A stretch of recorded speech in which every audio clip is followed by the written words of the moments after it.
RugbyRenegade.com, the #1 online strength and conditioning program for rugby. Are you ready to get bigger, stronger, fitter, and faster and dominate your opposition? Welcome to the Rugby Renegade Podcast, where we build machines.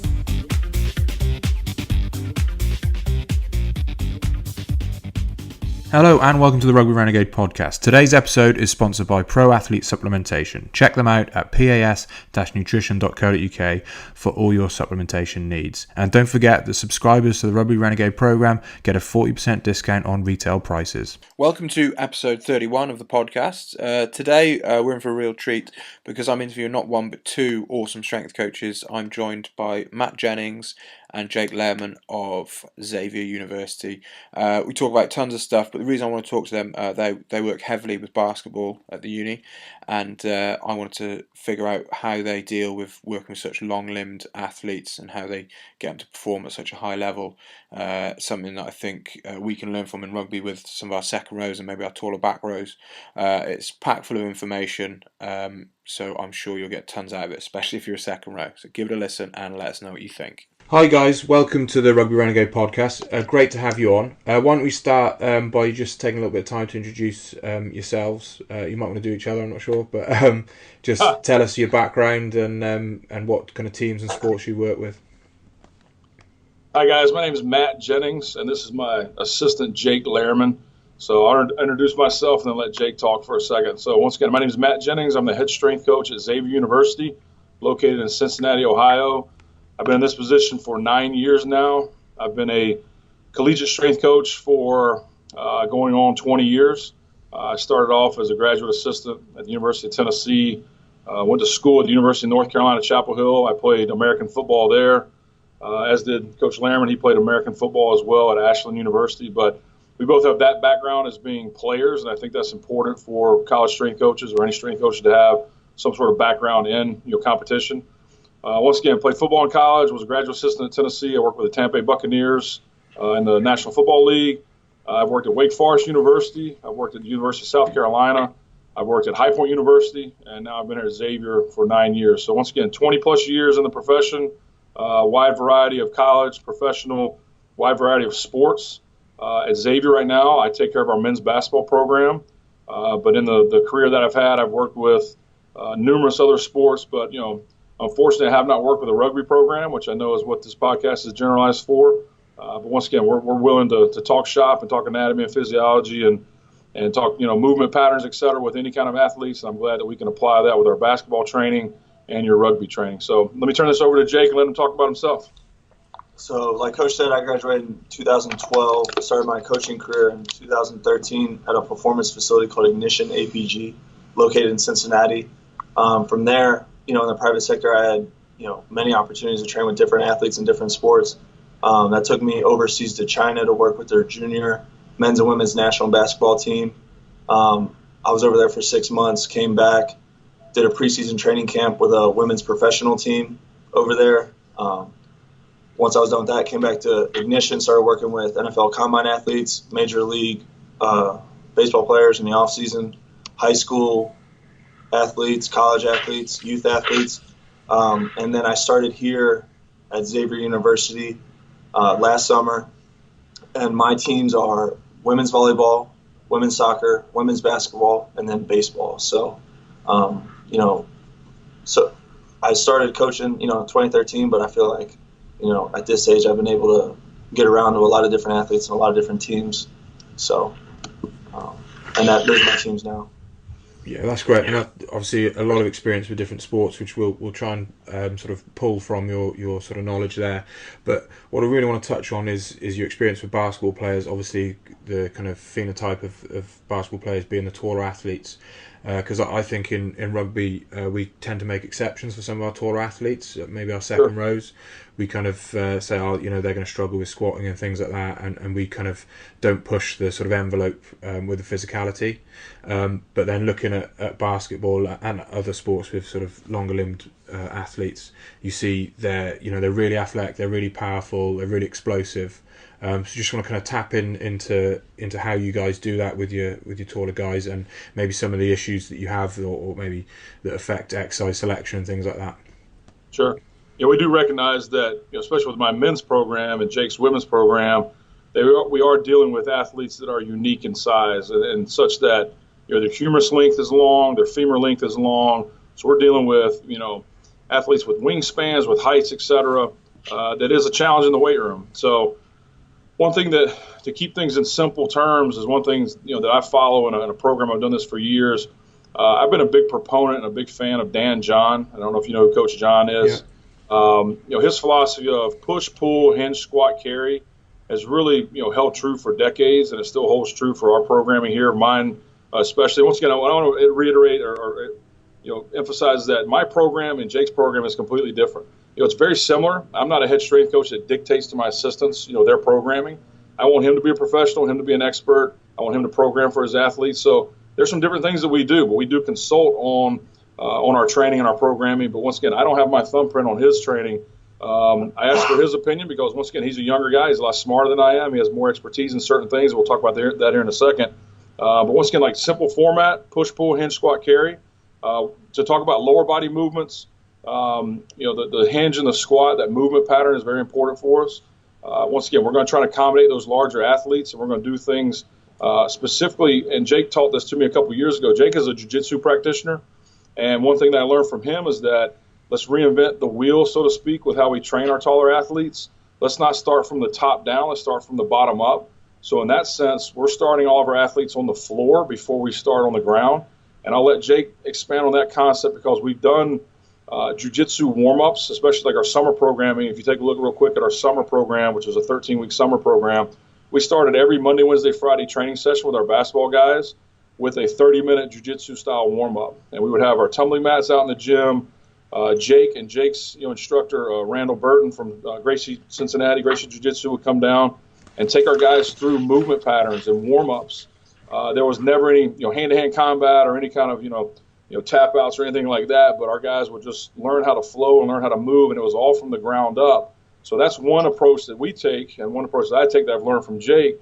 I want Jake to expand on that a little bit because I think that's a concept that I learned being an older guy, old dog, new tricks, is that you can start things differently and not have to start from the top down. You start from the bottom up. So, Jake, have at it. Yeah, so, as we started warming up, at jiu-jitsu, when I started there, I thought things were pretty difficult for me. And I saw the benefit, led to increase in range of motion, the squat pattern, and all these different movements. Jake's 6'4", by the way, too. So okay. Yeah, so things were difficult for me to start off. And as Coach Jennings and I kept talking shop and how we can change the warm up and improve things, we started talking about trying to implement some jiu-jitsu movements. And then that led to Randall coming down, and really it was just us talking shop and getting these guys out of their comfort zone. So, they'll do everything they can to stay in their world, which is, 6'8" and above. I've heard people say that, this world isn't really meant for these type of athletes. Sure. So getting them on their knees or on their butt and to the ground can be foreign for them majority of the day. So, they'll do everything they can to avoid that, and then to get them in there and realize that, they can get some comfortability, starting from the ground and getting up without their hands. We look at week 1 to week 6, these guys look like newborn deers on the ground, but then you get a basketball in their hand on the court and they look like thoroughbreds. So there's that kind of disconnect that they have. So, starting them every single day for 30 minutes, over 6 weeks, you see this dramatic difference. And to be honest, I was shocked. So, I'm talking to my instructor, my jiu-jitsu instructor, these guys actually look like they know what they're doing. We're doing simple lunge variations that, these guys have these preconceived notions there's no way I can do that with my ankles or, with my knees. 3 weeks later, you start to see them get a little bit more fluidity to it. And then, by week 6, it's no issue for these guys. So then you start expanding their movement library, and now, you start opening them up to the ideas okay, I can squat low. When I get when my butt's on the ground to go standing up, I got to get to a squat stance or a lunge. So now that movement becomes familiar. So then it's easier to translate once we start, getting them with barbells, kettlebells, dumbbells, and get them in those squat patterns. So I think that's where the big area is, just improving their movement library to let their bodies know that this is an okay movement. I gotta learn it because I never do it. Right. Yeah. So that was beneficial for us. We the step before the movement, the fluidity was our functional movement screens with our guys. We have the opportunity and the blessing here at Cincinnati and Xavier in Cincinnati to train with a lot of really good experts in town. We can tap into the professional market with the Bengals and the Reds and our Major League Soccer program, FC Cincinnati. There's a lot of great knowledge and minds in town. So there's an exercise phys guy in town named Eric Oliver who works at Beyond Exercise. We use him for our functional movement screens. Another gentleman named DJ Whittakin at Queen City Kettlebell. Very bright mind on movement patterns. And I can contract with those guys, have them come in, put their hands on our athletes and help us do things that we're not experts at. And the movement patterns that we realized is that our taller guys especially have hip and ankle issues. And we needed to correct that. And a lot of times with our guys, with basketball guys with knee issues, is that think about what's above the problem and below the problem. So if you have a knee issue, think about your hip and think about your ankle. We've got to get those joints moving. We've got to get them greased up and get them fluid. And that's where the jiu-jitsu came in place. So now we've done our functional movement screen. We've realized we need to work on this. We've done our jiu-jitsu movement pattern, so to speak, to get our guys fluid. And now we're going to parlay that into better movement in the weight room when we talk about the meat and potatoes of our training. When we're talking about those squat patterns or those hinge patterns, we're going to be more fluid in the rack or whatever implement we may use for a squat pattern. It could be a barbell, front squat, back squat. It could be a safety bar squat. It could be a kettlebell goblet squat. It could be a leg press. It could be a pitch shark, belt squat. There's different modalities and different patterns, but the point is that we want to do the jiu-jitsu, the functional movement screen, et cetera, to make sure that we're taking steps and building a foundation, small steps, building blocks. And now we get to the weight room with the actual meat and potatoes of the workout, and we're doing things the way it should be done. And bottom line, we always want to be a proponent of the health, safety, wellness of the student athlete. That's one thing that we take a lot of pride in. And so we're taking care of those bodies and taking care of those athletes with those movement patterns and make sure we're doing it, first of all, safely, first of all, soundly. Orthopedically safe, physiologically sound is always important. I learned that a long time ago. Orthopedically sound, physiologically safe, etc. We want to make sure we're doing things right. Yeah, definitely. And it sounds like you're going about it the right way. You're doing the functional movement screen to flag up any issues, and then you're prescribing the as you've used the jiu-jitsu stuff to impact that. And then obviously you get them to a good level of movement. What when it comes to loading in the gym, have you found through doing this work they can just do the normal exercises like perhaps your shorter limbed players can, or have you had to modify exercises at all with the longer limbed guys? We've modified, and Jake can expand on this a little bit. I'll let him talk about our modifications, how once again, we have curious minds. I think that's one thing that's a blessing for what we do is that in order to stay young and stay relevant in the field, you have to be curious. You have to ask a lot of questions, and I think we both have very curious minds. There's a lot of really good people out there. A couple names that I'll drop here real quick. Stanford basketball strength coach, Corey Schlesinger, really bright mind, puts a really good lot of content, a lot of really good content on Instagram. He documents a ton of work that his guys do. Ryan Horn at Wake Forest, another gentleman that is really expanding what we're doing and talking about longer limb guys. A couple guys you can look at on their Instagram feeds and how the movement they do with their tall guys is really, it's outstanding. It really is. We take a lot of inspiration from those guys as well. Let's talk about how we, the fundamental, basis of what we do from the ground up. We start with the foot. Jake can talk about this a little bit with the Foot Collective, a group that we follow, some things that we do that they prescribe. We've done some things along the lines like gymnastic bodies, like say Foot Collective, but elevated heel squats. And one thing that we've done, and I say Jake will take over here to talk about our elevated heel squats. We'll talk about the basis of starting with an elevation, working ourselves down to the ground, and then working other patterns. So go for it, Jake. So, like you said, the Foot Collective stuff is really just how we're addressing the tissues in the foot, ankle, calf, soleus, and things like that. So we'll start every session addressing those, with whether it be a lacrosse ball or a trigger point, the trigger point tool for the feet, and just loosen up that tissue, that's caused from tight shoes, ankle braces, things like that, just to make that tissue readily available for change. And then from there, we'll go into the modifications, like you said, the incline heel boards. I think that's the most beneficial tool just to build their confidence. As soon as you raise their heels up a little bit and you ask them to go deeper, it's a lot more comfortable, and they don't feel pressure or discomfort that they normally would if they were doing a barefoot squat. So right there, you're just building confidence and comfort in that big range of motion. And then from there, you can start adding, our med balls, kettlebells, different tools to get the adaptations we need. So, like I said, it could be a safety bar, barbell, any of those. So right there, as you build up that confidence, then you can start, lowering that incline a little bit more. Or the other route is going to a single leg movement. So, I've always learned, a single leg step up is basically, it's basically a one-legged squat. Sure. So you can work different patterns like that, and all sport is, all whatever it may be, rugby, basketball, is all like running is single leg bounding. So it's beneficial to train that single leg pattern, that single leg squat pattern as well. It could be your rear foot elevated split squats, your Bulgarian split squats. Like I said, one point that I should have made earlier on when we talk about from the ground up instead of the top down. Every exercise we've mentioned has been, barbell back squat or front squat. Everything has been held in the upward position. Start from the bottom up, trap bar pull, any kind of deadlift, sumo style deadlift or traditional clean pull. I do a lot of trap bar pulls with our guys. The trap bar, the diamond shaped bar, we pull from the ground, and that's been beneficial. It's an easy teaching point, easy starting point. The cues our guys understand, and the trap bar pull has been very beneficial for us, for my guys especially, to start from the ground up. So I didn't mean to interrupt, but that was one point I wanted to make. And just a last quick point on the modifications. When we talk about ground up versus top down, our modifications for, ground up would be, like I said, trap bar pulls or the heel elevations, things like that. If we're working top down, maybe we're going from, height of the box squat and lowering it from there. So kind of addressing it from two different angles. And then, the third is working, single leg patterns,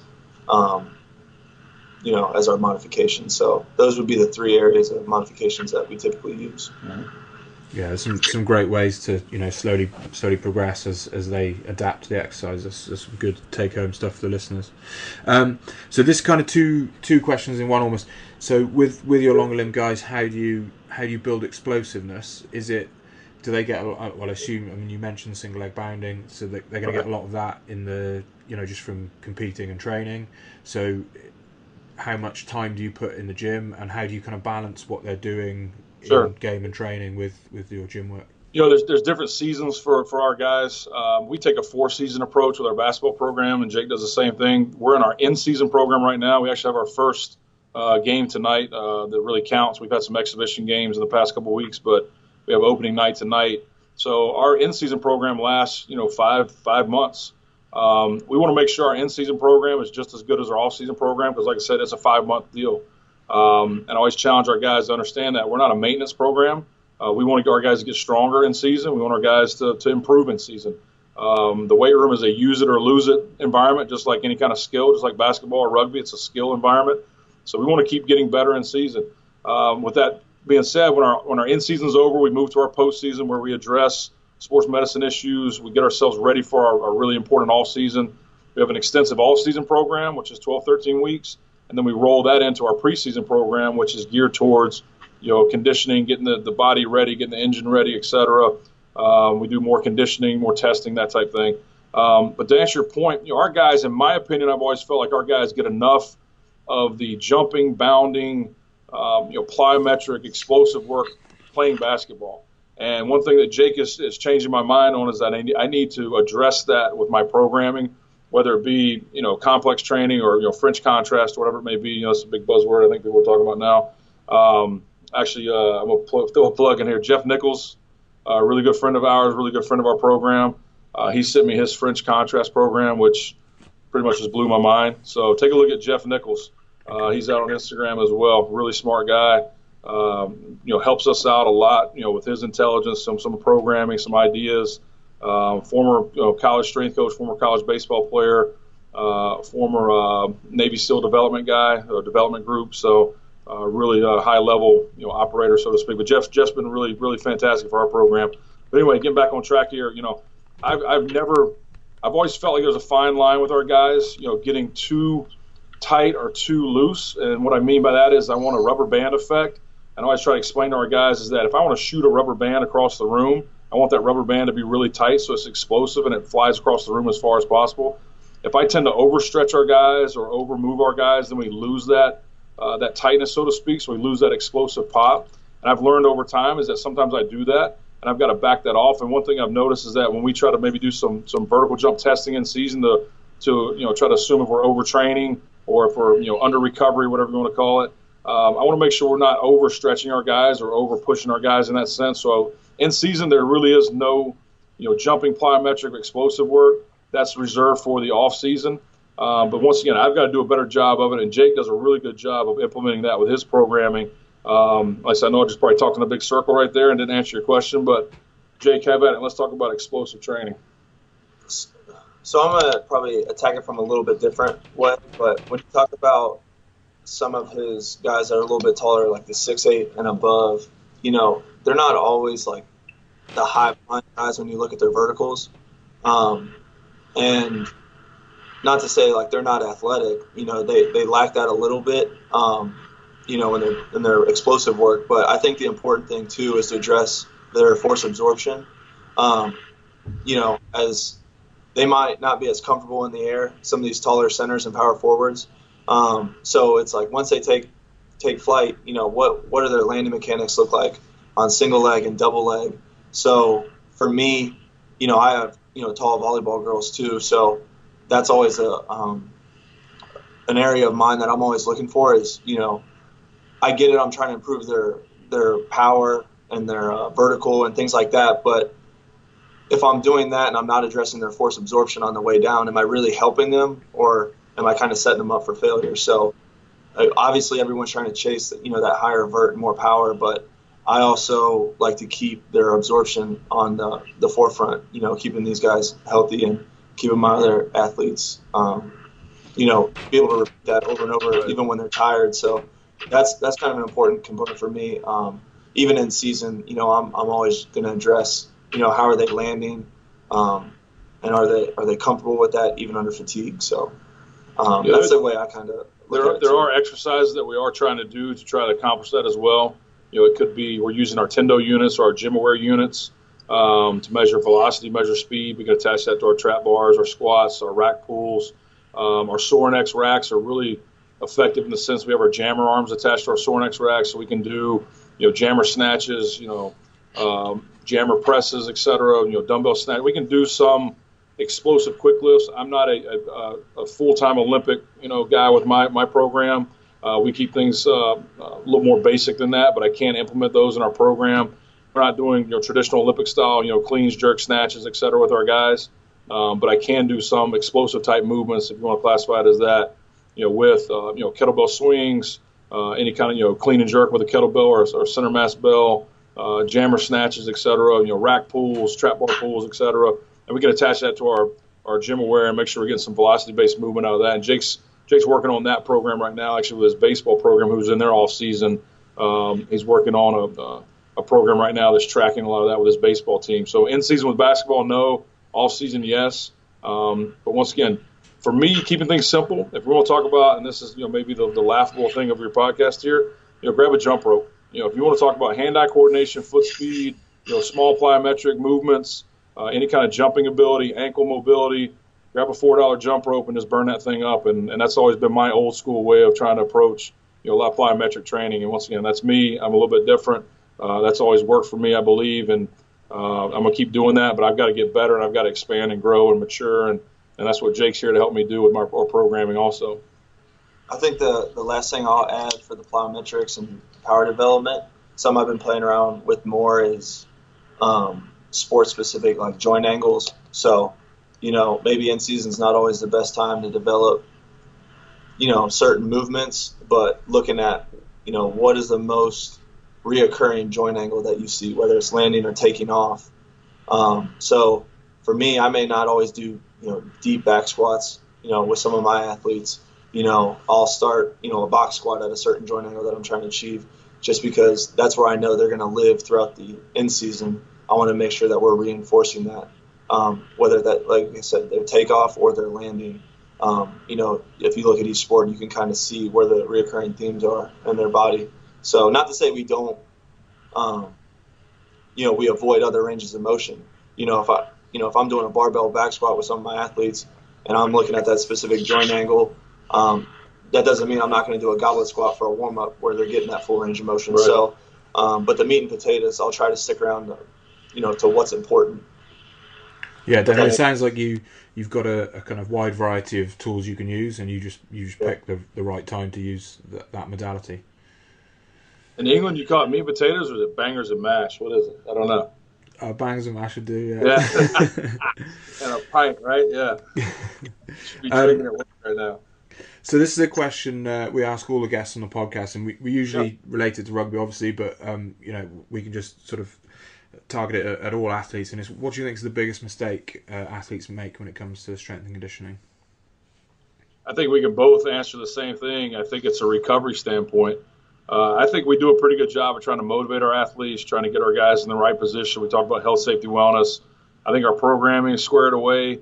I think it's just the nature of the beast here in college is that we can't be with our athletes 24 hours a day, and we shouldn't be. It's a college setting. They should have a social life and learn how to mature and grow and develop. But for us, I think we can all agree, and we have this actual debate, and this is a debate that we can have with you or your listeners can give us some feedback. Is nutrition the missing link? Is sleep the missing link? Is hydration? We're always trying to push hydration tactics, water on our guys. We're trying to, educate, what the recovery tools are with, how to set up your room for sleep, proper nutrition. We have a consultation, with our dietitian here on campus that can help us with that. But I think the missing link in a nutshell is the recovery aspect. I think that's something that, Jake can expand on if he's got any other ideas, but I would say the recovery aspect, sleeping, eating, hydrating. Yeah. The other one I would add is, I think the more athletes I see from different sports, I'm gonna come back to the foot and ankle, as something that's commonly overlooked. Obviously, the nutrition and sleep is super important, but great point. As far as looking at other sports, I think people take for granted. I've always been taught, that's the first point of contact in any movement in sport for the majority of sports. But I think it's underutilized and undertrained, whether that be mobility or strength. And if that's your weakest link, that's just going to lead right up the chain.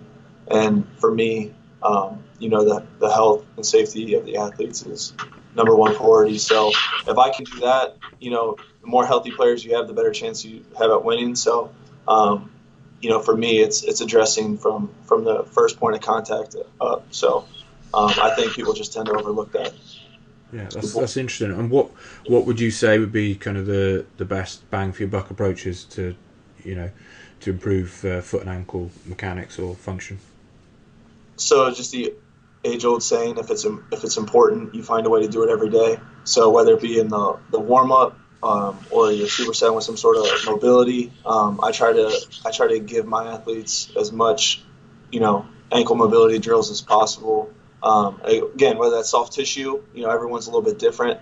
But I think just getting them to work on some dorsiflexion, some four-way band around the ankles, and just giving them variety, because what works for, athlete A doesn't always work for athlete B. So I'm always asking, how does this feel for you? Where do you feel this? I have some athletes that, kind of unlock that game of ankle work, which is great. So now we can go to, reinforcing that structure, whereas other athletes need,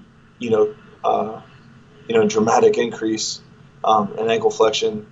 And then you got your athletes that have, screws in their ankles, which, I'm still trying to figure out how to work around that, because that causes a whole host of problems. So for me, just to wrap it up again, is to find a way to do it every day and find something every day that these athletes can learn about that lower chain. So. Yeah, definitely. And I think one of you mentioned it earlier also about kind of like taping and strapping ankles. Is that a bit of an issue with basketball players? Well, that's always a sports medicine issue with our athletic trainers. Our policy with our program is our guys are required to be either taped or braced before it's not every practice. Not every practice is a competitive segment practice. Like for today, we have a shoot around practice before our game. Our guys are not required to be taped or braced before that. But for the most part, every practice we have, they are. In the weight room, we always practice. We always train before we practice, so I don't have an issue with guys coming in after practice trying to train. They're already taped up. We try to do as much of our movement without shoes on also. For a safety issue, we try to do things with shoes on in the weight room. But if we have smaller groups and we can do it safely, we'll have our guys and girls train without shoes on. That's something we've been a proponent of for a few years now. But for the most part, our guys are going to be taped and braced, during the practice. But for actual training sessions, they're not. Okay. Cool. And again, this is another question we ask all guests. And it'd be great to hear sort of both your opinions. What advice would you give to an up-and-coming strength and conditioning coach? Go ahead, Jake. Take that one. Shoot, I'm still an up-and-coming. Yeah, he's up-and-coming. I would say, here's what I've always tried to tell all my young folks that work for me or people that are out there. Like I said before, have a curious mind. Be humble. Like I said, I'm 43 years old. I've been doing this for a long time. I still feel like I don't have all the answers. I still feel like I want to learn. That's one of the reasons I was excited to take on this challenge of doing a podcast with you and talk about a sport that I really are not educated about. Have a curious mind. Ask questions. Get yourself out there. Read as much as you can and read reputable sources. I think there's a lot of things on the internet that can not be reputable. But attend clinics. Sit in the front row, take notes, ask questions. Network. Just try to expand your library. Find good books that people are reading. Like I say, visit. Go on field trips and go see people's weight rooms, talk shop, watch other people train. Like I said, be curious. Have an open mind.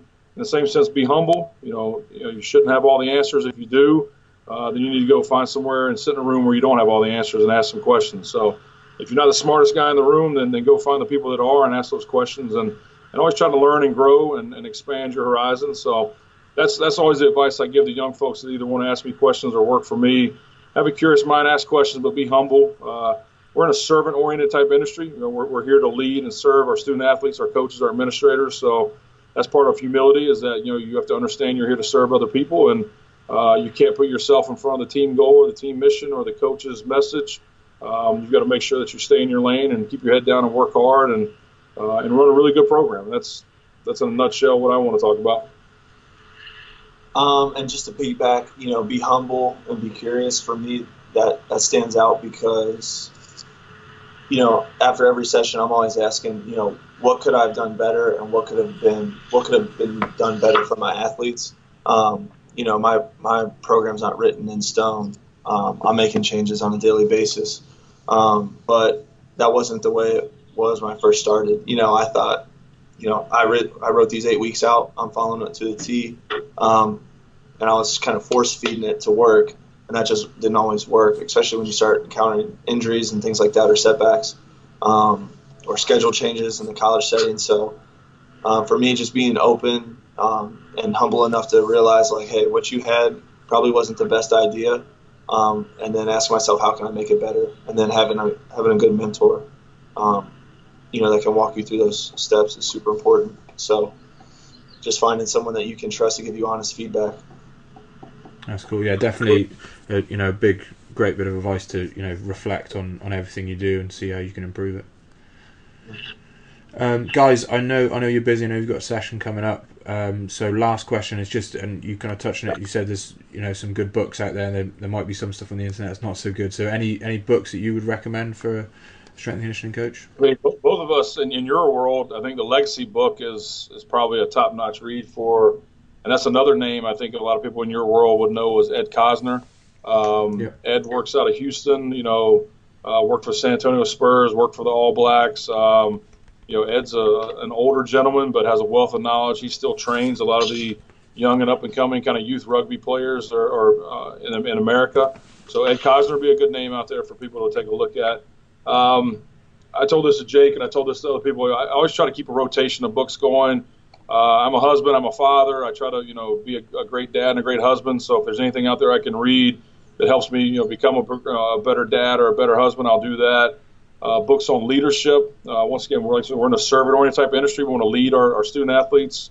Leadership books are great. And then also books that apply to our setting, strength and conditioning, any kind of books that apply to that. I've got, just basically right now in a nut, like if you're putting me on the spot, like gun to my head, I've got The Power of Positive Leadership, John Gordon sitting on my desk.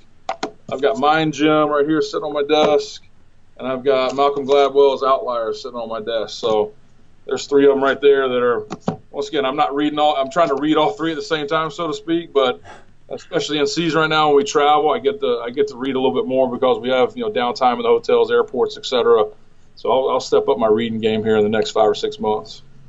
So for mine, I would say the book that had the biggest impact on me was Extreme Ownership by Jocko Willink, former Navy SEAL commander. That book changed my life and realized, I'm in control of so much more. And, I wish my athletes. There's the cover. Somebody took my copy. Jamie, I have the cover of it, but somebody took my copy, so I don't know where it is. But yeah, if anyone hasn't, read it, I think listening to the audiobook is just as awesome because it's those guys narrating it. So that one, and then Conscious Coaching, I'm actually reading right now from Brett Bartholomew. Yeah. So, that's always struck a chord with me, the saying that athletes don't care how much you know until they see how much you care. I've seen that with a lot of my athletes. So, they really don't care, all the ins and outs of the program. They just want to know what they're doing, is going to help them and that you care about them. And then from there, they'll do anything you ask. So, I'm still learning that on a daily basis. But those are, again, those 2 books don't really have much to do with, aren't strength and conditioning based, but, coaching and leadership, I think is number one for me. I'll bookend it with, going back to Coach John, any book that Dan John has out there, and I'm looking at my bookshelf over here, there's 4 or 5 of them, whatnot. Like, for me, it's simple because it's simple training. There's a sense of humor behind it. There's obviously experience behind it, but, like I say, I'll go to the ends of the earth, with anything that Coach John puts out there. I think it's phenomenal. Yeah, I agree. The training book I'm reading right now is Triphasic Training. Okay, yeah, Cal Dietz, Triphasic Training. Yeah, Jake's working on that right now. So, yeah.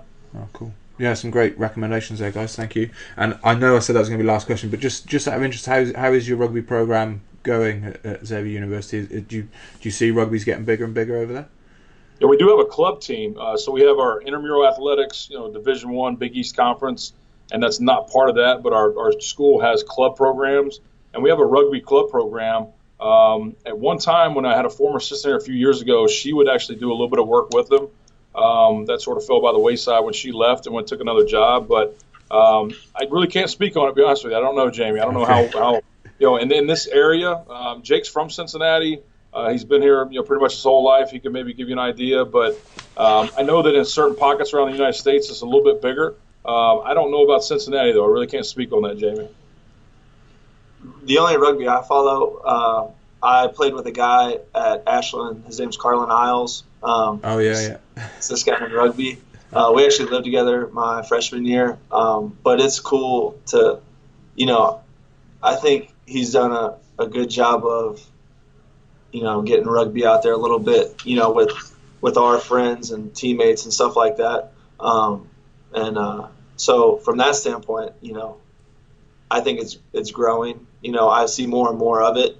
I think we're both fascinated by the fact, and we talk about it. And once again, I love watching sport. I'll watch anything that comes on. But to come from our background of playing American football, and we have all the pads and the gears and the kits on, and then your guys are doing the same thing with no helmets, no pads, etc. I think it's insane, and I love it.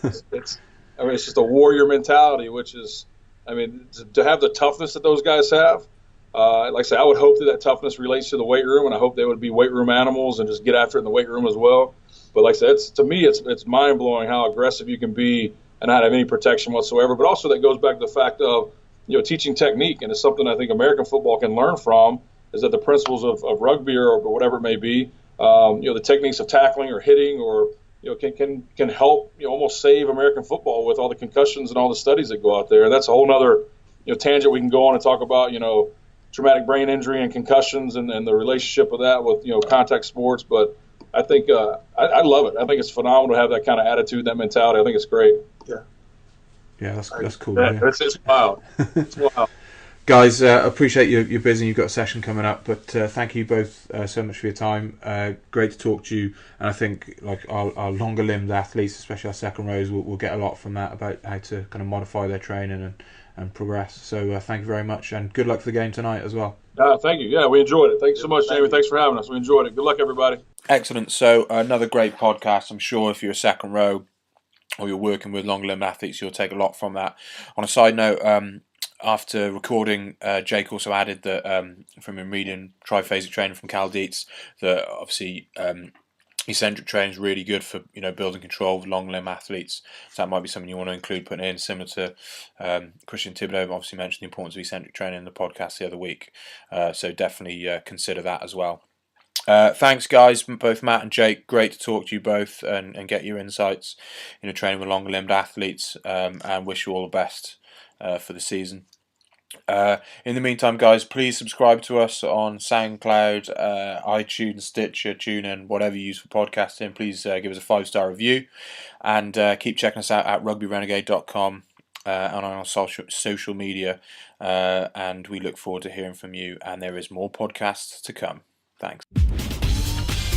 Thanks for listening to the Rugby Renegade Podcast. For more quality rugby strength and conditioning information, check us out at rugbyrenegade.com. Rugby Renegade, building machines.